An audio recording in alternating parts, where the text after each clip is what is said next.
Since I started my top 5 series with the theme of Halloween because it was just around the corner, I'm going to start this one with something also along with this time of year, namely Valentine's Day. So, who is this Valentine we celebrate on the 14th of February? Why do we give cards and gifts to the ones we have a romantic attachment to?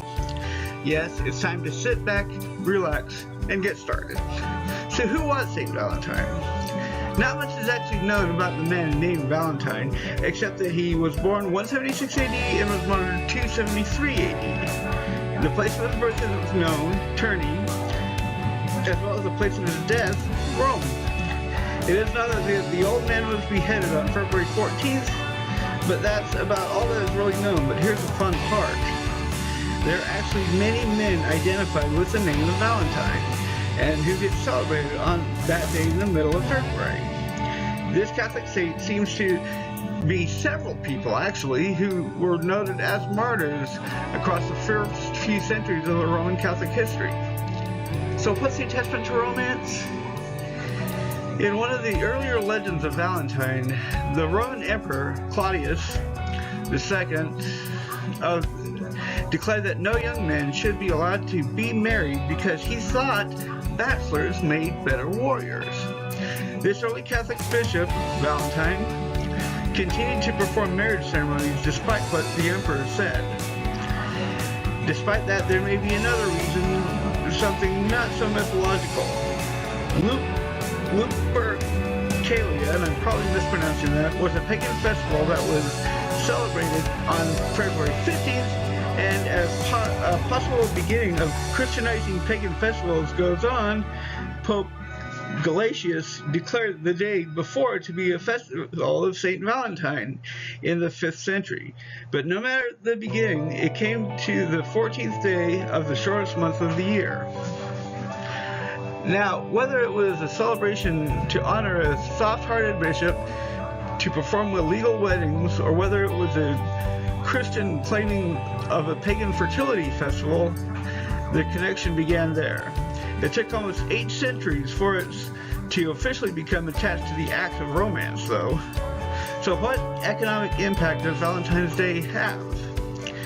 By and large, the day began to really pick up in the 18th century in those places that celebrated it. By the mid-19th century, cards and other gifts began to be mass-produced. Adding in the gifts and the cards and everything else that is bought for this holiday, the total amount shelled out has reached upward of $18.9 billion. It stays fairly consistent of the economy going up, but of course hits lows when it's not so good. The one gift that seems to always win out every time the day is celebrated is flowers, with jewelry and apparel coming in number 2 and number 3 respectively. Then we get into fancy dinners, candy, and cards, and of course the biggest type of jewelry that is bought is, surprise, engagement rings. This is no real shock, as it's on this day when many young bachelors propose marriage to their girlfriends. So who celebrates Valentine's Day? It might surprise you to learn that this holiday hasn't reached worldwide. Mostly it's because not everyone lives in a nation where Christianity has a root. But it is mostly known as a manufacturer's holiday, only being beaten out by Christmas for the jewelry stores. Many couples celebrate their romance on that day, though it also has a large following of single men and women who have nobody to celebrate it with, going and drowning their sorrows, or having a day to celebrate being single. The statistics speak for themselves, though. Candy, cards, and jewelry companies see a welcome spike from young men who want to treat their loves the right way. There are even those who would get one of the candy themes of the holiday, namely a giant Hershey's Kiss, and send it to some wealthy young lady that he secretly has a crush on. In all honesty, from my own viewpoint, Valentine's Day should not be the only day where a woman should really feel like she matters. It's almost cliche to spend money on that day and give gifts, that anyone can give to anybody else on that day. It's also somewhat humdrum proposing marriage on that day.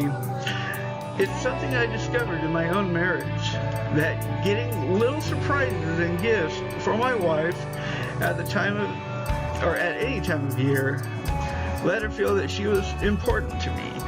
Far more important than just once a year.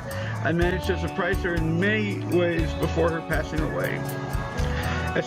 I still celebrate that she was a part of my life. I celebrate the truth that every girl, every woman deserves to know that she matters more than just on the holidays. So to celebrate St. Valentine's Day as a romantic holiday is okay, but it should be far removed. So that's it. Once a year. I hope you got a little bit of insight into this holiday and learned something you didn't know before.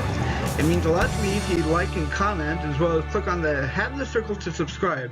I've also put links to other videos on my channel and to my official Facebook page.